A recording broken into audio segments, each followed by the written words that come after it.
Ceux qui sont partis encore une fois en Irak, détruire l'Irak, infrastructure humaine, qui les ont appelés en justice? Personne. L'Afghanistan? Personne. Ok, quand c'est nous, on cherche la démocratie, on vient transférer la démocratie. La Cour pénale internationale, vous connaissez certainement, déjà entendu parler de la Cour pénale internationale. Évidemment, quand on vit dans un environnement, il y a beaucoup de crimes, il y a beaucoup de choses qui se passent. Il faudrait bien qu'il y ait un système de justice pour que les gens soient ramenés en justice, pour qu'ils payent de leurs crimes, n'est-ce pas? Quand il y a des gens dans une société qui progressent, qui évoluent, pendant qu'il y a d'autres qui ne progressent pas, évoluent pas, il y a toujours conflit, n'est-ce pas? Parmi les humains, en général, il y a toujours conflit, non? Et pour ça, il faut un système de justice. Quand il y a conflit, monsieur A dit qu'il a raison, monsieur B dit qu'il a raison, il faudrait au moins monsieur C ou un groupe de personnes pour juger, pour tirer une conclusion correcte. Alors, la Cour pénale internationale a été créée dans l'objectif de juger les gens qui commettent des crimes brutals, crimes de guerre, crimes contre l'humanité, ces genres de crimes atroces et obscurs. Elle a été établie dans l'objectif de créer un monde équitable, un monde correct, plus ou moins correct, parce que voilà, correct n'existe peut-être pas, mais on peut essayer, tant bien que mal, d'en arriver à un niveau, on peut créer un monde où les gens vivent bien, où ceux qui font des choses criminelles subissent les conséquences lourdes même de leurs actes à travers la justice. La Cour pénale internationale, la CPI, pour ceux qui connaissent, régit sur le statut de Rome et la première Cour pénale internationale permanente fondée sur un traité créé pour aider à mettre fin à l'impunité des auteurs de crimes les plus graves qui préoccupent la communauté internationale. Donc, en Europe, on a pensé à créer un truc, voilà, pour juger les présidents et les leaders, les généraux, les militaires, tous les individuels qui commettent des choses atroces, des choses horribles, des choses inacceptables. On a décidé de créer une plateforme à travers laquelle on jugerait, pas seulement juger, mais aussi on condamnerait ces personnes pour qu'ils subissent les peines conséquences par rapport à leurs actes. Très bonne idée, n'est-ce pas? C'est intéressant. On dit qu'il y a 123 pays qui sont États parties du statut de Rome, de la Cour pénale internationale. Parmi eux, 33 sont États africains. 33 États africains font partie de la Cour pénale internationale. 19 sont les États d'Asie Pacifique et 18 sont les États d'Europe orientale. 25 de Caraïbes. On voit une liste très élargie des gens qui font partie de cette Cour internationale, cherchant à créer une plateforme où les gens peuvent venir se réunir et travailler pour trouver justice. Alors, quel est le but de la CPI, la Cour pénale internationale? Le statut a jeté les bases de la création de la Cour pénale internationale en 2002. Son objectif est d'enquêter et de poursuivre les criminels de guerre. Et quels sont les avantages de faire partie de la CPI? La CPI contribue à la lutte contre l'impunité, à l'établissement des états de droit en veillant à ce que les crimes les plus graves ne restent pas impunis et en promouvant le respect des droits internationaux. Donc évidemment, pour ceux qui comprennent ce français très difficile que nous ne comprenons pas très bien, c'est simplement pour dire qu'on a créé une plateforme qui permet de juger les gens, n'est-ce pas? Si y a un monsieur qui fait des choses incroyables, c'est un monsieur qui abuse de son pouvoir en terrorisant la population, on peut clairement porter plainte contre lui et l'emmener en justice pour répondre à ses actes, n'est-ce pas? La Cour participe à une lutte mondiale pour mettre fin à l'impunité par le biais de la justice pénale internationale. La Cour vise à tenir les responsables de leurs crimes et aider à empêcher à ce que le crime se reproduise. Alors, c'est une très bonne idée, les amis, chers frères africains, caraïbéens qui sont là. Merci d'être là, ça fait toujours c'est la famille, hein. Et aussi nos frères européens qui sont prolétaires comme nous. Quand on parle de l'Europe, ce n'est pas vous. On parle de l'élite. Vous êtes comme nous, on a les mêmes problèmes. Cette Cour a été créée dans l'objectif clairement bien, sympathique. L'objectif est de envoyer en prison ou faire subir en tout cas les peines de ces personnes qui commettent des choses atroces et incroyables. Mais malheureusement, si vous regardez dans l'histoire de cette histoire, vous remarquez un truc très intéressant. Bon voilà, les gens qui ont déjà été condamnés ou ont été indictés dans cette cour internationale, je vais citer quelques noms pour voir. On a Bar Abou Garba, Mohamed Ali, Abdallah Banda, Omar Al-Bashir, Jean-Pierre Bemba de la RDC, Charles Blé Goudé de la Côte d'Ivoire, Muammar Kadhafi de la Libye, Saïf Aslam Gaddafi de la Libye, Laurent Gbagbo, Simon Gbagbo, Côte d'Ivoire, Ahmed Haroum, Abdelrahim Hussein, Saleh Gerbo, Germain Katanga, Uhuru Kenyatta, Joseph Kony de l'Ouganda, Raska Kuiwa, Francis Moutara, il y a Bosco Tangana du Rwanda. Il y a un truc qui cloche là. Okay? Si vous regardez les noms, je n'ai pas vu de Stéphane ici. De John, James, Peterson, il n'y en a pas. Je vois seulement de Dominique Ongwen, Francis Moutara, Calix Mbachourimana, ça c'est rwandais. Pourquoi je ne vois pas des noms français, des noms anglais, tout ça? C'est justement ça le problème. La Cour pénale internationale, évidemment, pour ceux qu'on reconnaît jusque-là, la liste élargie des personnes, ce ne sont que des Africains, ou la grande majorité en tout cas. Sauf Slobodan Milosevic, président de la Yougoslavie, qui a été appelé aussi à accuser la Cour pénale internationale. Slobodan Milosevic, évidemment, était l'ennemi de l'OTAN à l'époque. Alors l'OTAN, après avoir bombardé son pays, on a cité son nom parmi ces pour faire un peu la peinture. Alors pourquoi une Cour internationale censée juger les criminels de guerre? Apparemment, on trouve qu'il y a des criminels en Afrique. Je ne sais pas, dites-moi. Comment on peut expliquer ça? C'est-à-dire, soit il y a un biais, il y a un truc qui ne va pas. Ce n'est pas clair. On va suivre ici notre confrère gabonais dans son intervention, M. Ping. Bien, vous savez que la position africaine est bien connue. Nous sommes pour la lutte contre l'impunité. Nous ne sommes pas pour l'impunité. Nous luttons contre l'impunité.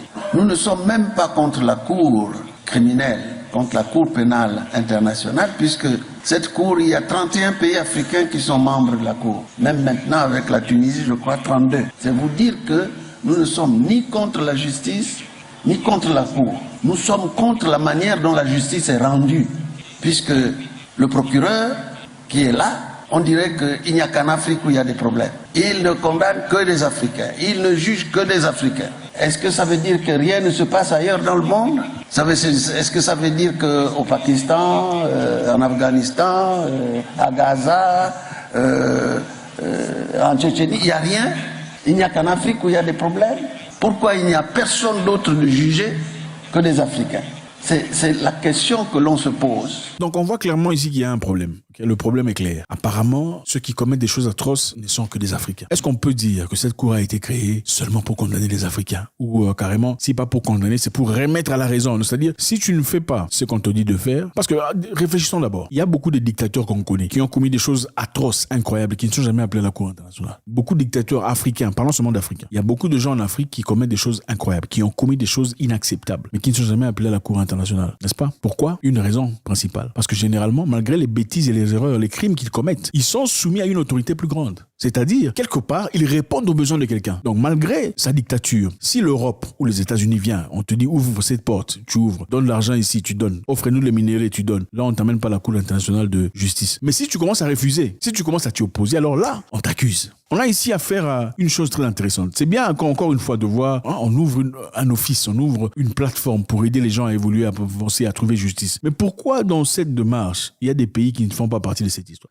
Ok, la Cour pénale internationale, il n'y a pas les États-Unis. Les États-Unis ne font pas partie des pays qui peuvent être condamnés dans la Cour pénale internationale. D'ailleurs, les États-Unis disent aucun Américain ne peut être jugé hors des États-Unis d'Amérique. Aucun Américain ne peut être jugé hors des États-Unis d'Amérique. Pendant ces temps, ils sponsorisent aussi, ils font partie des sponsors de la Cour pénale internationale. On va vous sponsoriser de notre argent, mais nous, on ne fera pas partie de votre histoire. Nous sommes au-delà de cette loi que vous établissez. Pourquoi M. Tony Blair et son ami George Bush, ils sont partis en Irak sous prétexte qu'il y avait des armes de destruction massive, portant avec eux beaucoup d'Irakiens partis pour rien comme ça? Pourquoi ils ne sont pas appelés à la Cour nationale ou Cour pénale, peu importe, vous appelez ça de justice? La justice choisit les couleurs et les noms, ou comment? Voilà pourquoi Mugabe était opposé. Le président Mugabe, malgré son âge, c'était un vrai patriote, un vrai révolutionnaire, qui dit qu'il ne ferait pas partie de cette histoire, suivez le monsieur. Nous ne sommes pas au siège de la CPI ici, et nous n'en voulons pas dans la région.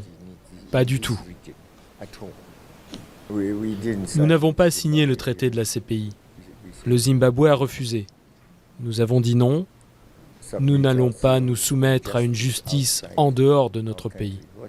Pourquoi faire? Regardez avec combien d'instances. Je vous rappelle que Mugabe était le président le plus lettré du monde, c'est-à-dire ayant le plus des master's degree. Il en avait, je crois, 5 ou 6 master's degree au doctorat. Un homme très intelligent, mais on voulait le faire passer pour un malade mental. Pourquoi? Parce que les choses qu'il disait étaient complètement cohérentes. Il a ravi les terres de son pays qui étaient conquis par des étrangers anglais. Les Anglais avaient la grande partie des terres au Zimbabwe et c'est eux qui géraient l'économie sur le plan agricole. Mugabe a dit niet, ça c'est chez nous. D'ailleurs, vous n'êtes pas zimbabwéen parce qu'en réalité, l'argent que vous gagnez ici, vous envoyez ça en Angleterre. Ce n'est pas comme si tu gagnes l'argent, tu réinjectes l'argent dans l'économie. L'argent que vous gagnez, vous envoyez dans des comptes bancaires en Angleterre. Donnez-nous nos terres. Il a pris les terres, il a donné aux Zimbabwéens pour qu'ils travaillent. Malheureusement, les Zimbabwéens au départ, ils ont commencé bien, mais comme beaucoup de chez nous, des gens de chez nous ont une mentalité bizarre. Au lieu de manger 10% et utiliser 90% pour travailler comme le font les autres, et ils mangent 90% de l'argent et ils veulent investir avec 10%. En fin de compte, on se retrouve dans un environnement où on ne peut même plus replanter ce qu'on avait comme sémence. Voilà comment les Zimbabwe tombaient en faillite. En plus des sanctions internationales qui ont frappé, prétextant frapper Mugabe, qui était riche d'ailleurs. Complètement incohérent. Mugabe l'a dit ouvertement, on ne fera pas partie de cette histoire. Ils ont refusé. Beaucoup de gens s'y sont opposés. Il y a le Burundi, juste après, qui a dit, nous, on ne fera pas partie de cette cour internationale parce que clairement, on ne voit pas Bill Gates, comment ils s'appellent, Tony Blair et son copain qui ont fait des trucs atroces dans beaucoup d'endroits, ils sont pas là-bas. Qui va aller les arrêter chez eux pour les emmener là-bas de force pour qu'ils... Non.